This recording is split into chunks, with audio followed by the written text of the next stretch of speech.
The range fell deathly silent as she squeezed the trigger. 3 seconds later, the world would never be the same.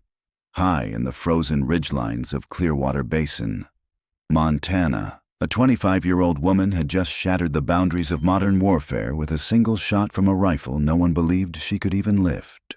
Her name, Reese Maddox. The bullet hadn't even struck yet, but across the command center, mouths had already gone dry. She wasn't supposed to be here. She wasn't supposed to exist in their playbook. And yet, the impossible had just become undeniable before that moment. She was just another name on a roster. Too lean, too quiet, too not built for combat. They'd whisper, "Now." Those same voices were scrambling to explain what had just happened. How a girl they once laughed out of formation had just made the longest precision shot in recorded military history. But Reese Maddox didn't need their applause. She wasn't chasing recognition. She was chasing one thing, the perfect shot, that rare instant where math, instinct, and steel align in silence, and destiny moves at 3,000 feet per second. Her journey didn't begin with that trigger pull. It began far earlier in a nowhere town where skies stretched wider than ambitions, and where a quiet girl learned to shoot straighter than anyone else because no one ever expected her to. You want to know how we got here? Then buckle in. Because this isn't just a story about a shot. It's a story about the soldier no one saw coming. Her high school guidance counselor had a different vision. Full ride scholarships. Reese. With grades like yours, you don't need to waste your future chasing guns. She just smiled. Some callings don't ask for permission, Mr. Kessler. They show up and stay. At 18, she walked into the Army recruitment office in Helena, Montana. The staff sergeant behind the desk didn't even look up. Staff Sergeant Roy Miller was halfway through a cold coffee and a worse day. This petite girl in jeans and snow boots. She was just going to add to the paperwork pile. Military's not summer camp, sweetheart, he muttered, sliding forms across without a glance. Reese didn't flinch. Neither is hitting a 12-inch steel plate at 1,000 yards in a 20-matti crosswind. Now he looked up. There was something in her voice, not defiant, not eager, just exact.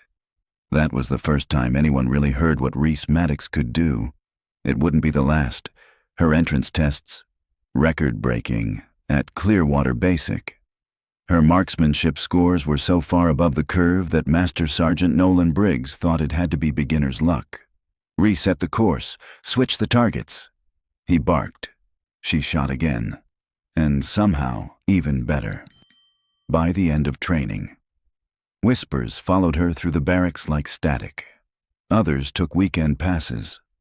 Reese stayed behind, hunched over wind charts, ballistics manuals, and handwritten math equations taped to her bunk wall.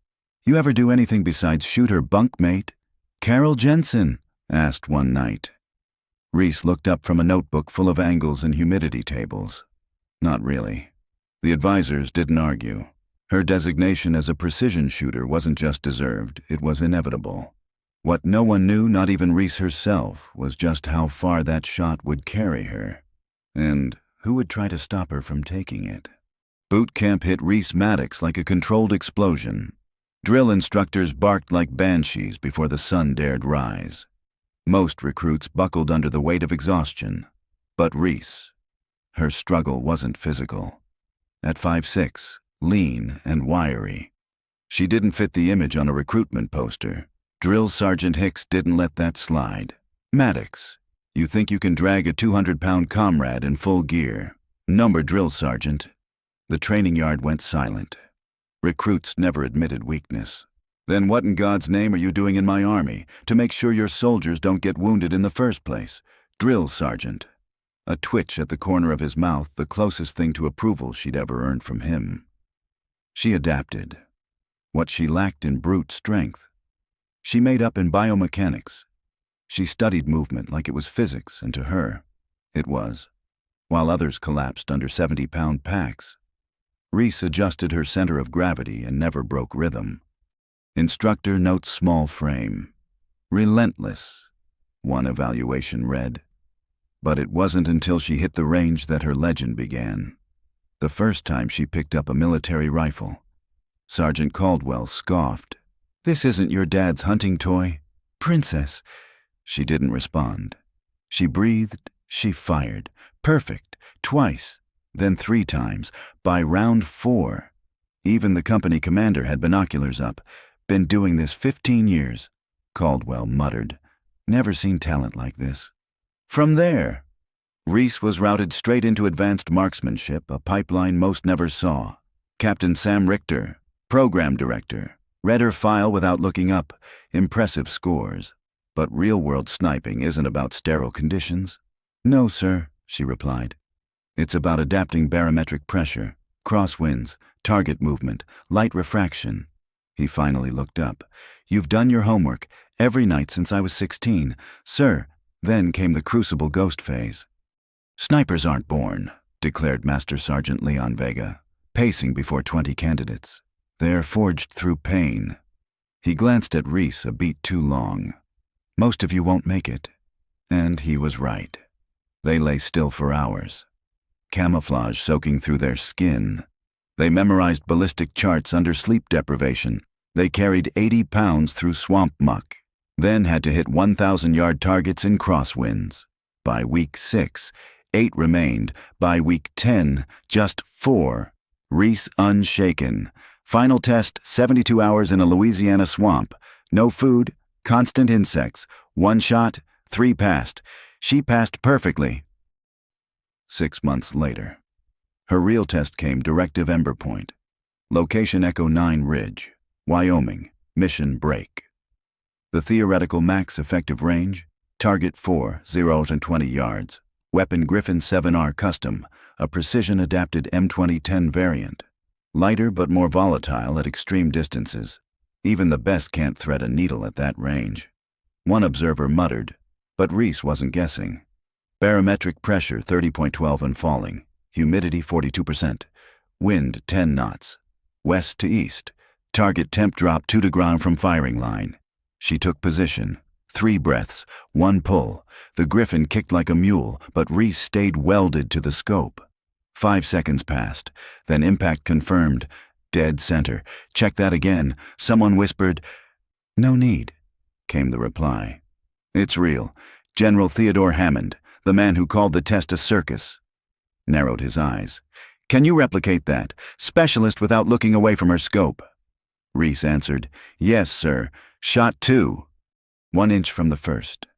The line fell silent. "Good God," Hammond murmured. "No, sir," she said quietly. "It's just physics. With better execution." She had just rewritten the math of warfare. The bullet didn't just land, it detonated doctrine. Every chart, every assumption, every safe zone bubble on a battlefield just got smaller. Colonel Grant Rivera leaned in. "Specialist Maddox, I believe you just changed what's possible." The shot under Directive Emberpoint didn't just stretch the edge of accuracy. It became the blueprint, the moment that convinced command to fund something bigger. Something they would later call the Extended Precision Program. "Yes, sir," Reese Maddox replied. Standing at attention, "May I ask the nature of your review?" Major Dennis Thompson didn't blink. "Central Command has questions about the validity and scalability of your methods. I've been asked to conduct a comprehensive assessment." His tone made one thing clear: this wasn't an evaluation. It was a takedown. He flipped through her training manual with thinly veiled disdain. "Trajectory visualization. Sounds more like yoga than marksmanship," he said with a tight smile. Reese didn't flinch. "The results speak for themselves. Sir, over 300 confirmed hits beyond 3,000 yards. Documentation can be selective," Thompson said, closing the manual. "I need a real-world demonstration on my terms." Throughout the morning, Thompson ran her through a gauntlet of precision drills. He altered wind conditions, swapped her ammo with factory standard, shifted targets without warning, and Reese. She adapted like a machine, calm, measured, deadly. Her performance didn't just hold it dazzled, which only made Thompson scowl harder. By mid-afternoon, He raised the stakes. 5 targets, unknown distances, all beyond 2,000 yards. You'll have 10 seconds between presentations. He said, "Oh, and you'll be using my rifle." The murmurs from the observers were immediate. Colonel Grant Rivera, who had watched quietly until now, stepped in. "This isn't protocol. Major." "You're setting her up for failure," Thompson shot back. "If her methods are as revolutionary as claimed, they shouldn't depend on custom gear." Reese's voice cut through the tension. "I accept the parameters." "Sir, when do we begin?"